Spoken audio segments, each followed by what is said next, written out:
Hi, I'm Greg Lefebvre, and this is The Compulsive Storyteller, a series of short personal stories where we explore the idea that truth can be stranger than fiction. This week's episode takes us to the end of the road deep in the jungles of Costa Rica, where a chance meeting with an old flame leads to an invitation to her tea plantation, where my involvement in a love triangle almost cost me my head.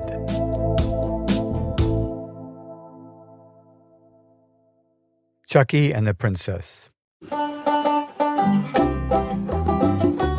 Having just finished a public art commission that took 8 months without a break, I'm off for an adventure in Costa Rica. I want to avoid the majority of other American tourists, so I skip the Pacific coast and head out east from San Jose in my rental car toward the Caribbean. Much of the population there is black, and I'm told it has the look and feel of the Caribbean islands. My plan is to drive south once I hit the East Coast, all the way to the end of the road at the Panama border to a little beach town called Puerto Viejo. A real getaway, traveling to the far end of a dead-end road in the middle of nowhere.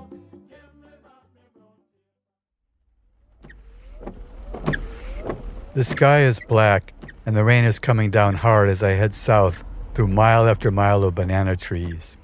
All the same height, planted equidistant from one another, and each with its own large, clear plastic blue bag protecting the big bunches of fruit inside.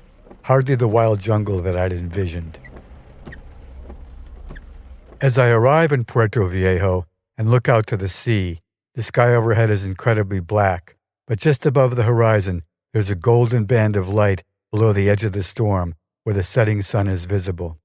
As I drive into the town, the scene is strikingly beautiful. The raking light is casting a golden glow on the dark, rain-soaked thatch roof buildings and the dense palm cover above. The surreal part is that I've arrived just as the yearly crab migration is commencing. The sandy yards and dirt roads are covered with tens of thousands of red crabs, all moving together, but life in the town doesn't seem to have stopped. They're everywhere, and as I drive, the wheels of my rental car crush countless crabs, and the crunching sound is loud and horrifying. To top it all off, there are dozens of black vultures roosting stoically on the rooftops and railings of the town after gorging themselves on crab meat.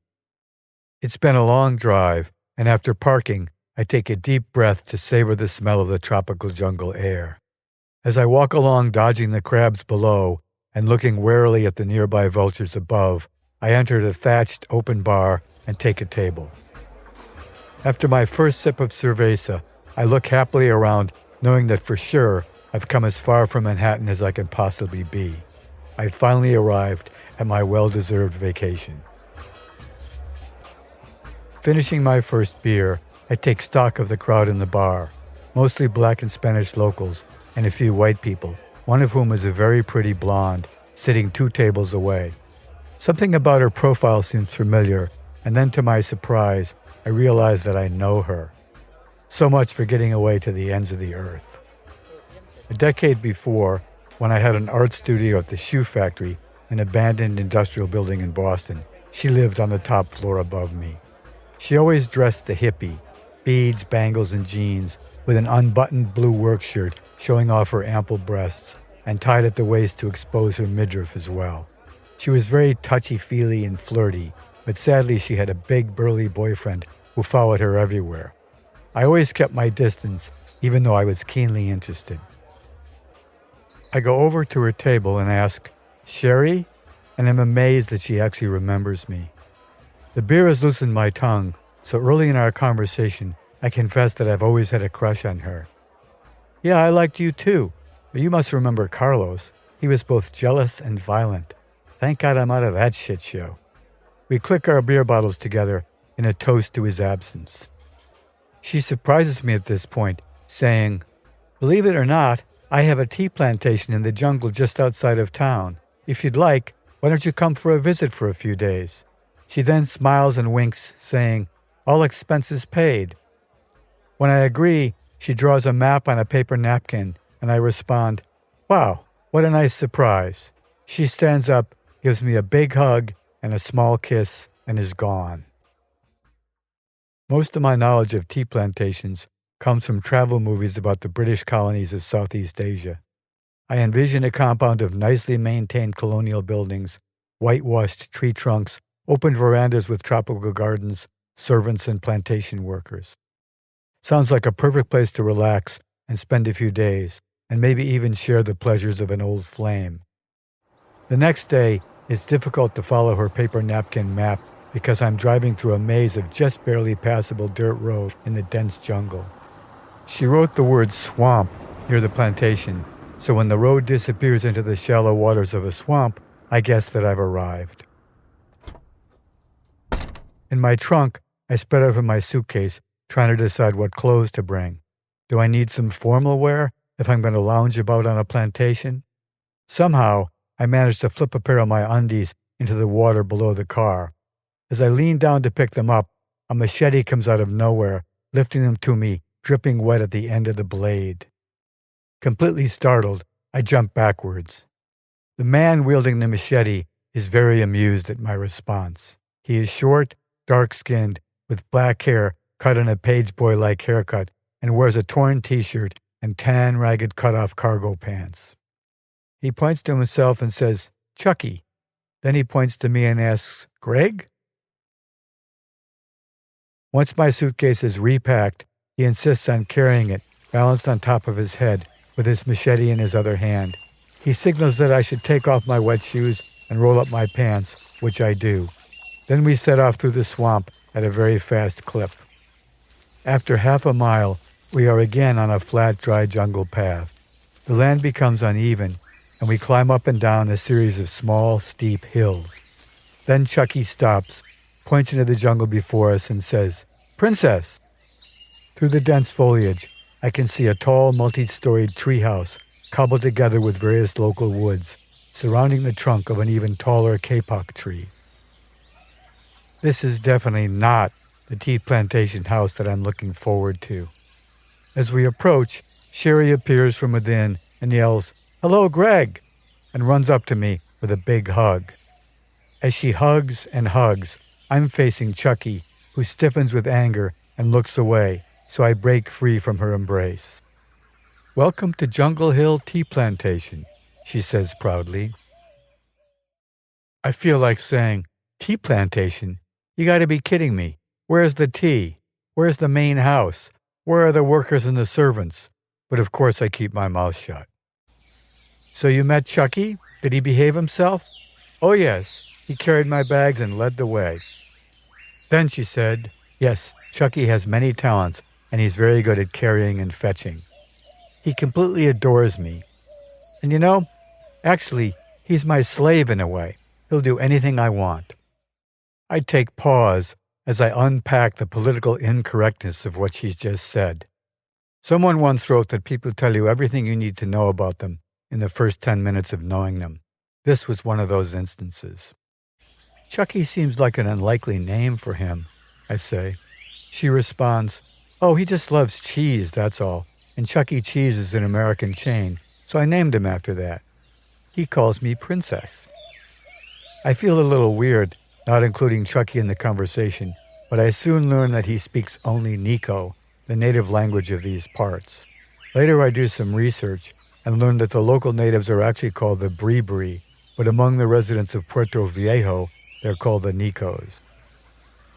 She shows me the tea plantation, which beside the tree fort is composed of a couple dozen different kinds of tea plants scattered around the undergrowth on the jungle hillsides. While pointing them out, she complains that Chucky needs to be more attentive to his weeding. She actually snaps her fingers to call him over and then complains in Nico, I'm guessing about the quality of his work. She says to me, "Everything you see here, Chucky has built. He's an incredibly hard worker." For me, there are now red flags waving everywhere. Firstly, this place is a plantation in name only. Secondly, she describes him as her slave. And then she snaps her fingers to call him over. I say to myself, "Greg, you should just have a drink and go back to town." Chucky sadly whimpers Princess's name and then skulks back into the jungle like a dog who's been scolded, while Sherry lightly leans into me and I can feel her breast brush against my upper arm. And that's all it takes for me to decide that I should stay after all. Before dinner, Chucky reappears, and Sherry makes him carry a cot from the third floor to the top floor bedroom of the treehouse where she sleeps. He places it at the opposite end of the floor from her bed. This is where I will sleep, and where she wants him to know that I will be sleeping. Then she dismisses him. After eating, we retire to the upstairs, and I notice that each floor has a ladder and a very substantial trap door to the floor above, with locks on both sides. That evening, we sit and share a bottle of wine and some weed in her top floor bedroom. We're sitting side by side on the couch. Our shoulders are touching, and we're both a little buzzed, so in spite of my feeling sorry for old Chucky and all the red flags that I've noted, I lean in for a kiss. She turns her head away, rejecting my advance, and at that moment, a small arrow, which turns out to be a blowgun dart, shoots into the room and gets caught in the mosquito netting surrounding the couch. Sherry is instantly on her feet, hurrying toward the open side of the room where the dart came from. She screams into the darkened tropical trees in Nico. Then with a powerful flashlight, she searches for Chucky among the treetops. Amazingly, as she does so, I can see dozens of pairs of blue eyes catching the light and glowing in the darkness. Spider monkeys, she tells me. God, I say to myself, I thought we were alone, and there's a cast of hundreds watching, including Chucky, or maybe I should say Tarzan. Then she makes a big show of both of us getting into our separate beds, just in case Chucky is watching. When I ask if he usually sleeps in her bed, she says, "No way, he sleeps on a mat on the floor next to my bed." After the lights go out, she invites me to crawl over and join her, which I do without hesitation. The problem is that she sleeps with just panties on, and while I learned my lesson from the rejected kiss and have my back to her, she snuggles up and spoons with me, which is totally arousing. The next night when we're in the same position, she reaches down to see if I am hard, and when I roll face down and groan, she whispers, "When I visit you in New York, I promise it won't be like this.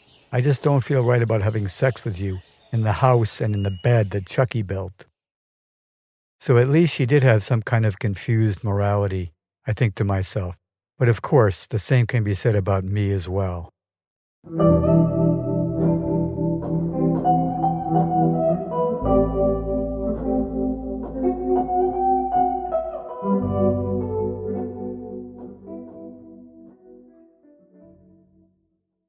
Next morning over breakfast, Chucky is nowhere to be seen. I ask, "So what did you yell when Chucky was in the trees?" She replies, "I said that you were only my friend, that you did try to kiss me but I turned away, and if he continues to behave aggressively towards you, I will go back to America and never return." "Wow," I respond. Then I ask, "So when he comes back, will I be safe?" She says, "You will be safe. He'll be back by dinner because he'll be hungry, and I'll make sure you two hug their traditional hug." At that night's dinner, when he does show, she makes a big fuss over him, giving him a warm hug and a big kiss and saying, "Oh, Chucky," and he smiles widely responding, "Oh, princess." Sherry then invites him to eat with us. As they speak in Nico, I hear the names Chucky and Greg come up a number of times. At her direction, Chucky and I make friends in the traditional Nico way. She translates his words when, as a peace offering, he invites me on a special jungle tour the next day. At noon the day after, Chucky shows up for our jungle tour. I ask, and Sherry reassures me that it's totally safe, but I'm not so sure at all. Jealousy can be a very violent emotion. With a big, almost toothless grin, he presents me with a machete just like his, which I hope he doesn't want to duel me with. And with serious reservations, I let him lead the way. If he were behind me, I'd be even more nervous than I already am. After a while, he stops and points to a bush, and all I see is a bush. I give him a shrug, he waves his hand close to the bush, and a green snake flies out of the lower branches and quickly slithers away. Chucky smiles broadly, and I give him a thumbs up. Next stop is a large tree, which has a huge termite mound in its limbs. Coming down the trunk, are a series of tiny, muddy, tubular rivulets, one of which Chucky breaks a finger-sized hole in, and hundreds of white termites come boiling out. It gives me the chills, and once again, he finds me very amusing. Then he uses his machete to mark the tree with an X, and we move on. After that, there are flying squirrels, 15-foot wide spider webs, and tiny tree frogs that make amazingly loud noises when disturbed. By a primitive lean-to, Chucky introduces me to a beautifully colored toucan he has tamed, and it carefully eats a nut from my lips. Finally, and best of all, he points up into the treetops and says in English, "Black monkey." High above is a large black monkey sleeping on its back on a horizontal limb. When Chucky starts hooting and clapping, the monkey lifts his head and looks down at us, annoyed at being awakened. Then he takes a thick section of a branch and very accurately hurls it down at us, just missing me. Chucky is doubled over with laughter. As we walk back, we come to the termite tree that he has marked with an X, and the termites have seamlessly repaired their tubular pathway. All in all, I'm very impressed with Chucky's abilities as a guide, and I'm grateful that I've returned with my head on my shoulders, and that he seems to have truly forgiven me. On the last night of my visit, after dinner, to which Chucky is invited, and then disappears, Sherry and I are again surreptitiously cuddled up in bed together. She whispers, "I'm really going to miss you, Greg." I respond that I feel the same way too. Then she continues, "I'm so looking forward to visiting you in New York." And again I agree, but can't help thinking about how mercilessly she uses Chucky and how she most probably will treat me the same way. Suddenly she starts to kiss me, long, deep kisses, but as soon as I get aroused, she pulls away. "You'll just have to wait for it until my visit." Then she rolls over and goes to sleep. In the morning, when I'm packed and ready to go, we shake hands goodbye, which Chucky hardly approves of, then puts my bag on top of his head, grabs his machete, and leads me through the swamp to my car, which has only been there for 4 days, but is covered with lots of debris, spider webs, leaves, bugs, and chameleons, all of which Chucky sweeps off with one hand. I hadn't given it any thought, but realized that I should give him a gift. So then, maybe out of guilt, I dig into my suitcase and pull out a nice Bulova watch that I've had for many years, but I haven't worn it at all in the jungle this week. I help him put it on his wrist and he beams, walking around in little circles in the water, laughing and pretending that he's telling time. I actually tear up a bit. We do one more Nico hug, then I jump in my car and drive away, watching in the rearview mirror as he stands there motionless, reflected in the still water of the swamp.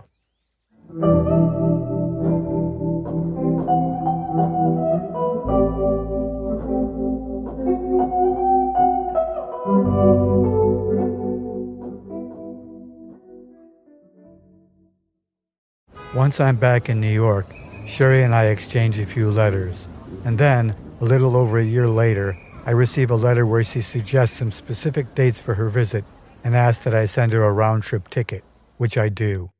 I have to admit that in spite of everything, I'm excited at the prospect of finally consummating our relationship, and I plan a bunch of fun events for us to do in the city. A month later, I pick her up on the appointed morning at JFK, and we head for my loft in Soho. As soon as we sit down at my table, she's very excited to show me some of the promotional materials that she's developed for the plantation. Organic Jungle Hill Teas is her brand name. She's had someone mock up tea bag envelopes, brochures, price lists, and even advertising budgets.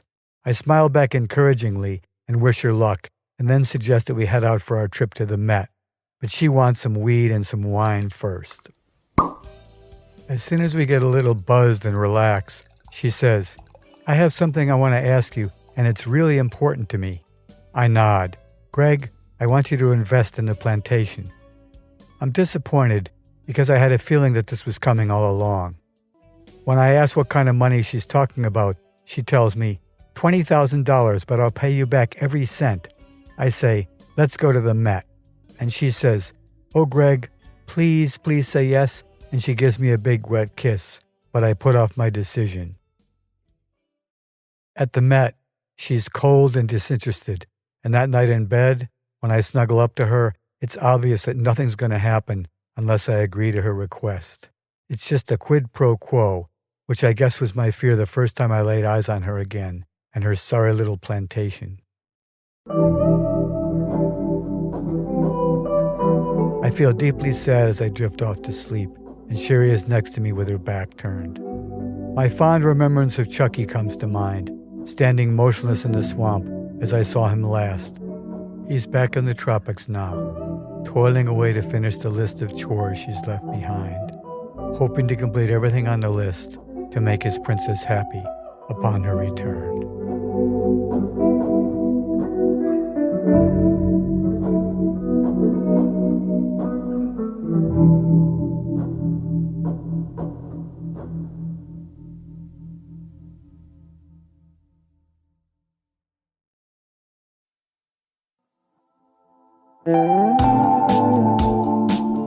The Compulsive Storyteller is written and narrated by me, Greg Lefebvre, and co-produced with Peter Kokoma, who also composed this week's music and made our theme song. If you enjoyed this episode, we'd love your help sharing the show. Please subscribe to The Compulsive Storyteller for free on Spotify, Apple, or wherever you listen, and it would be great if you could leave a review. Follow the show on Instagram @The Compulsive Storyteller, and check out our website for more info at thecompulsivestoryteller.com. Thanks for listening, and if you didn't like this one, the next one will be another story.